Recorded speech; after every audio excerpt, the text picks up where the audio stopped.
Yuvasathi form fill up কিন্তু শুরু হয়ে গিয়েছে এবং কী কী ডকুমেন্টস লাগবে, কারা কারা এই টাকা পাবে এবং কী ভুল করলে টাকা নাও পেতে পারেন, কোথায় ফর্ম জমা দেবেন, দুয়ারে সরকার নাকি নিয়ার পৌরসভা এলাকায়, তো সমস্ত আপডেট এই ভিডিওতে বলবো। তো চ্যানেল নতুন হলে চ্যানেলটিকে সাবস্ক্রাইব করুন এবং চলুন দেখা যাক কীভাবে ফর্মটা ফিল আপ করব।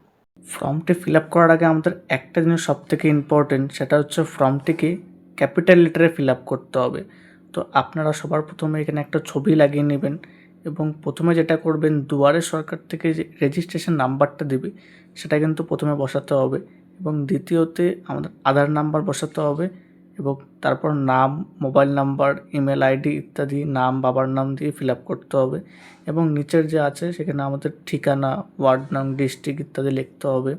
তো এটা ক্যাজুয়ালি ক্যাপিটাল লেটারে ফিল আপ করলেই হবে এবং সবথেকে ইম্পর্টেন্ট যেটা ফর্মটা, সেটা হচ্ছে দ্বিতীয় ফর্মটি, কারণ এখানে যদি কিছু ভুল হয় তাহলে কিন্তু আমাদের টাকা পেতে সমস্যা হতে পারে।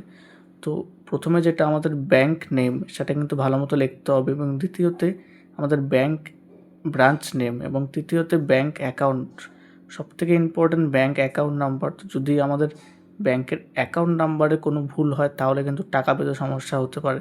তো আপনারা যখন এই ফর্মটা জমা দেবেন দুয়ারে সরকারে, তখন কিন্তু ভালো মতো ফর্মটিকে চেক করে নেবেন, বিশেষ করে অ্যাকাউন্ট নাম্বার, কারণ অ্যাকাউন্ট নাম্বার ভুল হলে কিন্তু পরে টাকা পেতে সমস্যা হতে পারে।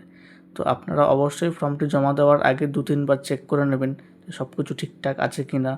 দরকার হলে দুয়ারে সরকারের কাউকে দেখিয়ে নেবেন এবং সমস্ত তথ্য দিয়ে নিচে ডেট এবং সই করে ফর্মটিকে জমা দিতে হবে।